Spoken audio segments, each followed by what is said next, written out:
Pozdravljeni, sem Andreja Poljanec, sicer psihologinja in psihoterapevtka, pa tudi mama 5 otrok. Danes bom z veseljem spregovorila nekaj o ljubezni, povezanosti in bližini. In ravno v tem tednu, ki nas zdaj čaka, to je veliki teden, nas Jezus pospremi s čudovito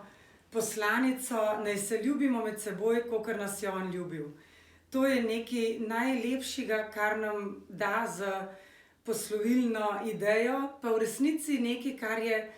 v našem svetu, v naših družinah pogosto zelo težko. Torej je to vseživljenjsko poslanstvo. In zelo škoda je in žalostno, če se v resnici prav te povezanosti, čustvene povezanosti z otroki in svojimi bližnjimi v družini na nek način bojimo, da nas je v resnici tega strah. Strah, kaj bo nastalo, če bomo preveč povezani, če bomo preveč skupaj, če bomo skupaj počeli stvari, nas skrbi, a bomo potem razvijali dovolj odgovornosti pri otroku, ali ne bomo s tem podpirali lenobe, ali bomo ga razvadili preveč. To v resnici nima prave zveze s to pravo čustveno, globinsko in ljubečo povezanostjo, ker to ne pomeni, da bomo delali namesto otrok, ampak da bomo najprej se skušali z njimi čustveno čim bolj povezati in potem ugotoviti, kje je problem, zakaj je nastala blokada, zakaj nečesa otrok noče narediti, ne želi, zakaj se upira in tečnari. In v resnici mi prevečkrat starši mislimo ali pa imamo kar ena taka prepričanja in so v resnici na podlagi ali medgeneracijskih izkušenj iz svojih družin ali pa zaradi strahov in enega občutka nemoči v sebi, da bi radi vzgajali na daljinca. To pomeni, da pričakujemo, da nas bojo vsi ubogali na besedo, ali pa se nam zdi, da smo, če rečem, zelo veliki heroji, če že 3-krat rečemo, pa potem še zmeraj ni narejeno, ali pa 5-krat, a ne. V resnici je pa nujno, da v tistem trenutku, v tistem momentu skušamo zdržati s to svojo stisko, s to nemočjo, s temi strahovi, ki nas takrat preplavljajo, ki na nek način kar živčni postanemo,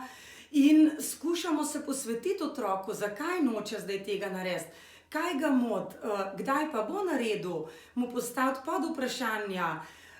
se usesti zraven njega, ga skušati pomiriti, skupaj mogoče kaj narediti. V resnici je tako lepo početi skupaj stvari z otroki, ker jih na ta način spoznavaš, vidiš, katere talente imajo, na kakšen način razmišljajo, kaj jih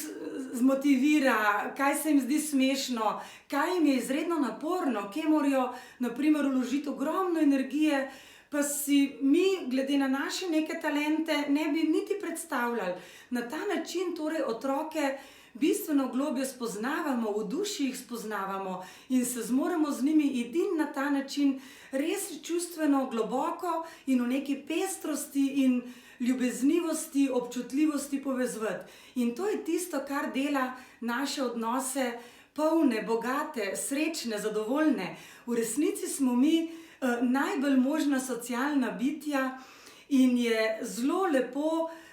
opazovati, kako se edino skupaj, drug ob drugem, če smo res tako, bi rekla, čustveno povezani, najbolj polno in zdravo razvijamo in tudi v bistvu potem uživamo drug ob drugmu. In na ta način je občutek zadovoljstva, sreče v življenju, sproščajo se tudi hormoni, ki to spodbujajo, tako da lahko tudi na stara leta z zaljubljenostjo gledamo svoje otroke in svoje bližnje v družini. Tako da na ta način razvijamo tudi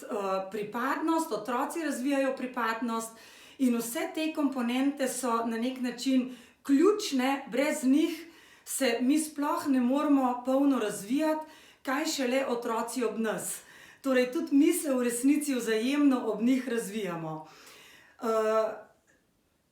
In ob tem na nek način, če se potrudimo in če vztrajamo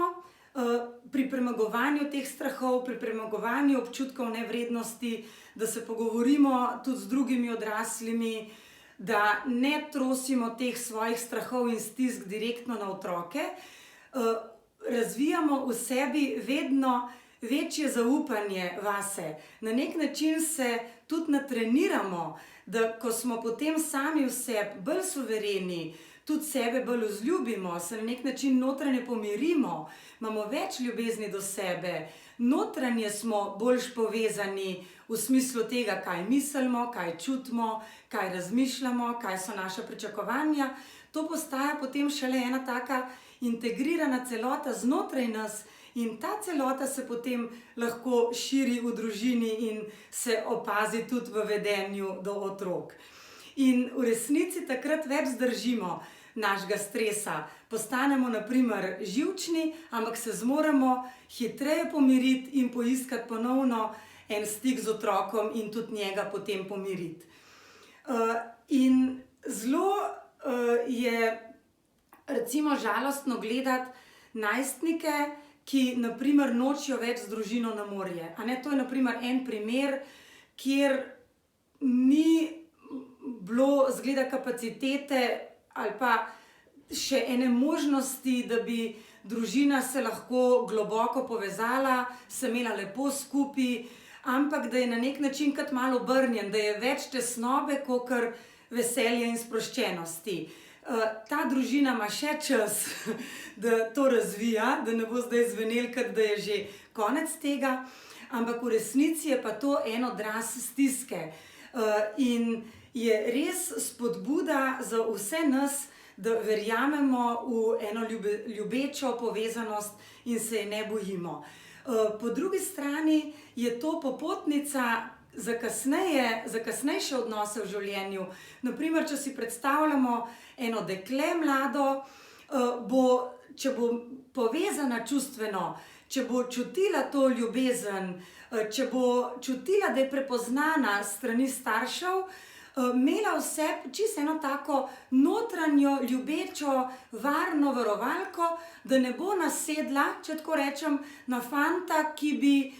bil čustveno grob, ki ne bi zmogel čustvenega stika in bi jo na različne načine psihično pritiskal ali vsiljeval kakšne misli, ideje, čustva,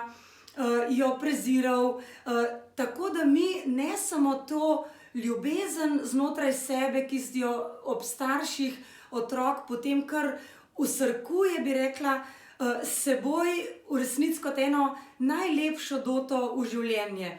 Tudi v odraslih odnosih lahko tudi pri sebi vidimo, da koliko je dragoceno, koliko hitro se pomirimo, če lahko pojamramo, če lahko svoje strahove ubesedimo ob možu, ob partnerju, ob mogoče svojih starših, ob kakšni prijateljici, prijatelju, duhovniku. To nas ljudi pomirja. Tako da to, da smo v stiskah povezani in ne glede na to, kakšna je stiska, ali je to stiska ob nalogi, ali je nek nemir, ki nočeš nečesa pospraviti kot otrok,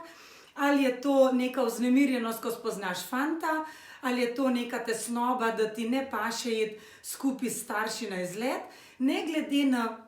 intenzivnost stiske in na vsebino stiske, je stiska zato, da se lahko znotraj nje nekaj novega naučimo in v resnici znotraj nje v enem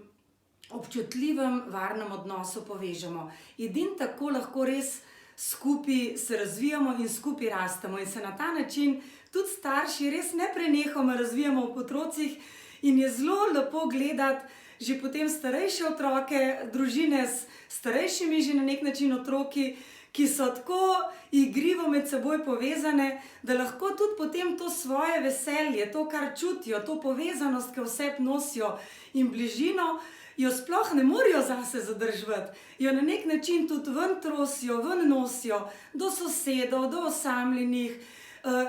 Vedno, če smo kaj radi počeli skupaj z otroki, se potem vrača, ker otroci potem to pogrešajo in potem kot najstniki ali pa mladostniki ali pa že na poti v odraslost imajo kar sami ideje, kaj bi še lahko skupaj počeli, ker je v resnici takrat, ko tega ni, preveč dolgočasno, preveč pusto. Tako da to hrepenenje in to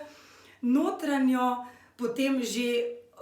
okus po bližini, po ljubezni, kar nosijo s seboj in se mu verjemite, ne bojo hoteli nikoli več v življenju odpovedati. To je ena dota, ki je potem za vedno. In zdaj za ta teden, veliki teden nas čaka, je ta naloga na nek način, ki naj bi vam jo dala, mogoče še toliko večji izziv, da bomo lahko ta največji krščanski praznik res v eni taki polnosti veselja, povezanosti in ljubezni, ki kar buta ven že v tem pričakovanju, ki je ta teden z nami, da si želim, da bi starši bili prav ob tistem otroku, ki vas najbolj ob živce spravlja, ob katerem najtežje zdržite, ohranjati ali pa ponovno poiskati ta čustveni stik, to bližino, to ljubeznivost, ljubezen prav pravo, eno milino, da ob tistem otroku, preden nekaj na en bolj grob način rečete, pihate, očitate ali pa karkoli takega, kar je v vaši navadi najpogosteje prisotno, da si res vzamete eno minuto pavze in se potem vrnete in v tej minuti poiščete pomiritev, lahko pokličete moža, lahko ga prosite za pomoč, lahko imate nek citat iz Svetega pisma, za katerega veste, da vas največkrat pomiri, in verjemite, da vam to absolutno lahko uspe in da se boste v tem natrenirali. In vam želim res vse dobro, veliko ljubezni, bližine in povezanosti.